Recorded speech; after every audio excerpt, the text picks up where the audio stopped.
Assalamualaikum Sobat Football United. Ada berbagai informasi yang akan gue sampaikan ini terkait dengan 3 nama yang tentu saja ada kaitannya dengan Manchester United ya. Gue ingin mulai dulu dari jurnalis The Athletic Mark Critchley. Ini terkait dengan posisi back kiri atau posisi sayap kiri ya. Apakah Manchester United akan melakukan penguatan di posisi ini? Ini merupakan sebuah pertanyaan yang terbuka, tapi ada bukti kalau kita memiliki indikasi ya, Dorgu ini akan menjadi posisi sayap kiri. Dan tentu saja Manchester United akan mencari posisi bek kiri, tapi saya pikir ini juga terbuka karena ada laporan terkait dengan Morgan Rogers. Ada apresiasi di sana. Morgan Rogers ya, ini adalah seorang pemain yang bisa memiliki potensi untuk bergerak ya, tapi dengan uang yang banyak, dan mungkin ini akan terlalu banyak untuk Manchester United. Ada juga hubungan ya, ataupun juga kaitannya dengan Iliman Ndiaye, tapi tidak cukup banyak nih kabar-kabar seperti itu, sehingga ini masih agak meragukan ya. Tapi menurut Matt Critchley,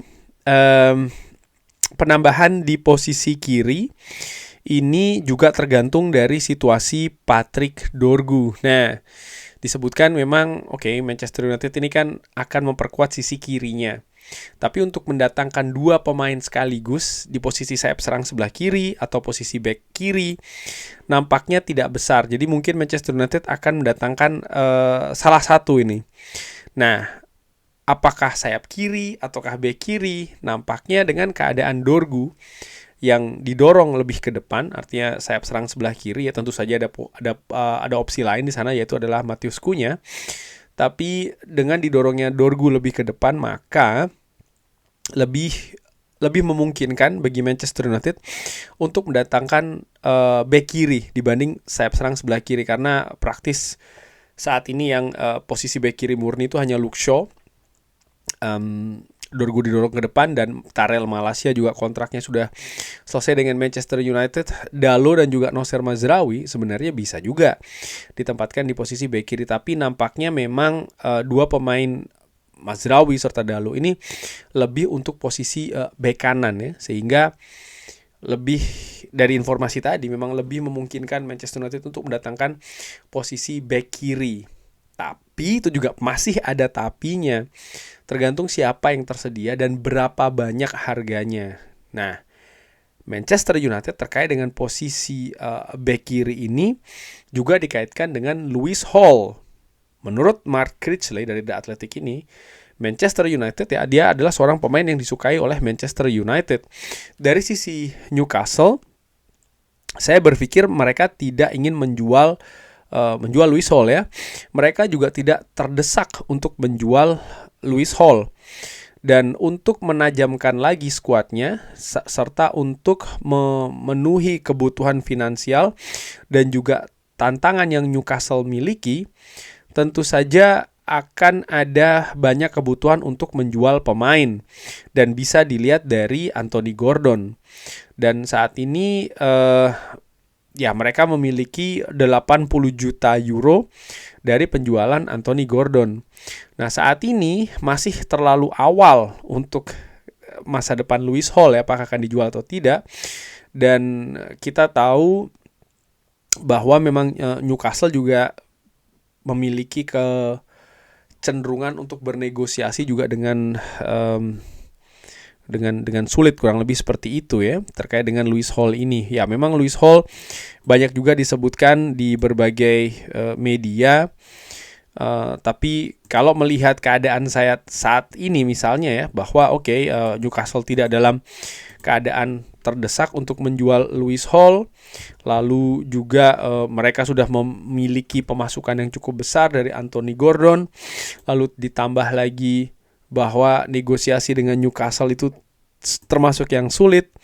Gua melihat ya, untuk pemain berusia 21 tahun, Lewis Hall ini di valuasinya adalah 40 juta euro. Ini angka yang menurut gua cukup tinggi ya. Artinya valuasi versi Transfermarkt, artinya kecil kemungkinan Newcastle United akan melepas di angka 40 juta euro. Gua perkirakan setidaknya 60 juta euro. Dan untuk Manchester United saat ini bukan angka yang murah, sehingga kalaupun Manchester United ingin mendatangkan bek kiri, ya kalau kita berbicara terkait dengan kualitas ya, Lewis Hall memang bagus gitu loh. Tapi kalau dilihat dari sisi realita, apalagi bernegosiasi dengan Newcastle tidak dalam posisi untuk menjual Lewis Hall. Mereka tidak terdesak ya untuk saat ini, sehingga kalaupun melepas mereka pasti akan tinggi banget, dan ini akan di luar jangkauan dari Manchester United. Tapi ya tadi kan ada analisa yang menyebutkan bahwa memang Manchester United ini ada semacam kayak kebutuhan untuk mengisi posisi bek kirinya setelah Dorgu ini didorong ke depan, dan Tyrell Malacia selesai dan Manchester United hanya memiliki seorang Luke Shaw. Namun demikian nampaknya sih kecenderungannya untuk posisi bek kiri Manchester United mencari pemain lain sih menurut gua ya, walaupun saat ini belum ada nama yang secara jelas dikaitkan dengan Manchester United. Ini juga salah satu situasi saat ini. Namun ini bisa saja bergulir menjadi sebuah perbedaan ya, artinya update berita dan lain-lain. Kalau Manchester United sudah memenuhi posisi prioritas, yaitu adalah posisi lini tengah. Kan sering dikabarkan juga bahwa memang Manchester United ini menekankan betul untuk posisi lini tengah untuk didatangkan pemain baru di bursa transfer musim panas ini, dan nampaknya memang fokus saat ini ada di sana. Bisa saja setelah posisi lini tengah ini terpenuhi ya, mungkin dengan 2 atau bahkan 3 pemain, baru Manchester United ini akan bergerak untuk mengisi posisi yang lain, misalnya juga posisi bek kiri. Sebenarnya kan bukan hanya posisi bek kiri, misalnya Manchester United juga ada kebutuhan untuk mengisi posisi striker ya, tapi itu juga masih tergantung misalnya bagaimana pergerakan dari Joshua Zirkzee. Namun balik lagi terkait dengan posisi bek kiri, menurut gua besar kemungkinan Manchester United akan mendatangkan pemain baru, apakah Lewis Hall ataukah pemain yang lain. Namun pergerakan ini nampaknya harus antri dulu nih, nunggu dulu setelah posisi lini tengah. Ini menurut perkiraan gue ya. Gue bisa jadi salah, tapi itu yang gue perkirakan. Nah, tadi terkait dengan posisi lini tengah, di beberapa kabar sebelumnya Matheus Fernandes ini kan dikaitkan dengan Manchester United, harga 80 juta dari West Ham. Ini menurut gue angka yang terlalu tinggi. Ada minat dari PSG, dari Arsenal. West Ham United nampaknya akan bermain secara kaku dalam negosiasi ini. Mereka tahu ada peminat, sehingga posisi mereka pun juga menurut gue, atau paling tidak mereka merasa posisinya kuat ya terkait dengan negosiasi.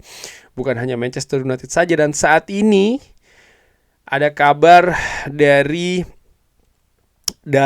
Diario AS, ini merupakan media olahraga juga di Spanyol, yang menginformasikan Jose Mourinho menginginkan pemain West Ham Matheus Fernandes yang dihubungkan dengan Manchester United. Wow, saat ini Real Madrid juga ikut serta, ada potensi ikut serta dalam perburuan untuk mendapatkan Matheus Fernandes. Ini